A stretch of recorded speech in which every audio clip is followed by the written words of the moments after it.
প্রথমত তো আইটেম গান এই জিনিসটাতে আমি অ্যাপ্লাই মানে আমি বিশ্বাস করি না। গড় আমার কাছে হেঁটে আসবে তবেই হবে, এর আগে হবে না। হ্যাঁ অফকোর্স, আরে পুরো দোকানই আমি নিয়ে যেতে পারি চাই। ঘুরে যেটা দেখলাম সেটা হচ্ছে কি খুবই সুন্দর কালেকশন।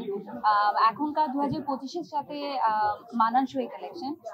সবাই একটু ওয়েস্টার্ন আউটফিট করতে পছন্দ করে, আর যেহেতু ইম্পোর্টেড গুডস নিঃসন্দেহে সবার খুব পছন্দ হবে। অ্যান্ড অনেক ব্রাইট, অনেক ব্লিঙ্কি। সো আপনার যে কোনো ধরনের পার্টি বলেন, অনুষ্ঠান বলেন, সব জায়গায় আপনি একদম আরামসে এখানে এসে শপিং করে এনজয় করতে পারেন। আমার ইদানিং না টেস্ট বদলে গেছে। আগে যে জিনিস পছন্দ হতো এখন ওই জিনিস পছন্দ হয় না।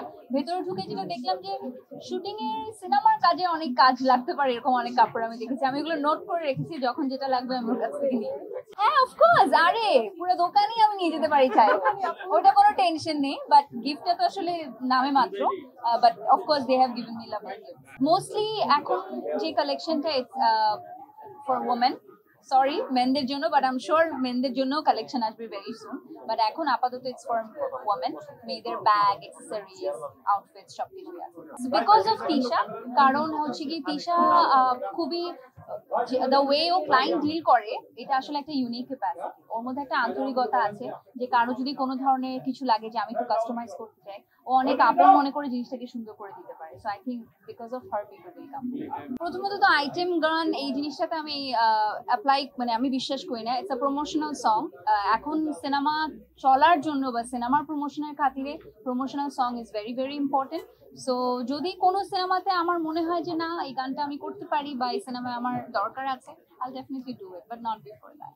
ওই যে আমি বললাম যে যবে আমি বর আমার কাছে হেঁটে আসবে তবেই হবে, এর আগে হবে না।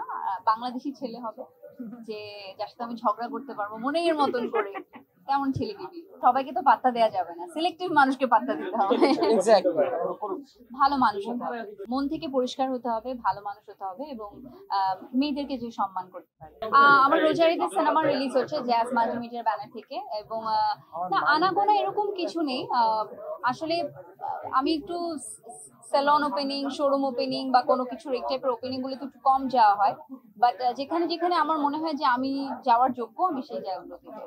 দর্শকদেরকে বলবো রোজারিতে সিনেমা আসছে, অনেকগুলো বাংলা সিনেমা আসছে। এখন একটু একটু অস্থির একটা পরিবেশের মধ্যে দিয়ে আমরা যাচ্ছি, বাট ইন্ডাস্ট্রিটাকে বাঁচিয়ে রাখতে হলে দর্শকদের শতভাগ পার্টিসিপেশন পারে আমাদের ইন্ডাস্ট্রিটাকে বাঁচিয়ে রাখতে। আসলে এটা না একটা স্টেটমেন্ট যে সংকট চলছে, বাট ঈদে যে পরিমাণ সিনেমা হচ্ছে রিলিজ, এটা আসলে কিন্তু তাক লাগানোর মতো। এবং এটা আমাদের বাংলা সিনেমার জন্য অনেক পজিটিভ যে এত এত সিনেমাগুলো আসছে, এত এত ভালো আর্টিস্ট ডিরেক্টেড ছবি আসছে। ওকে, অ্যান্ড আরেকটা জিনিস যেটা বলতে আমি ভুলে গেছিলাম, তিশার আরেকটা স্যালনও আছে, Tisha's beauty extension and beauty zone. ওখানেও অনেক সার্ভিস খুবই ভালো, আমার প্রায় যাওয়া হয়। সো যারা দেখছেন এই মুহূর্তে তাদের সবাইকে বলবো অবশ্যই ও স্যালনে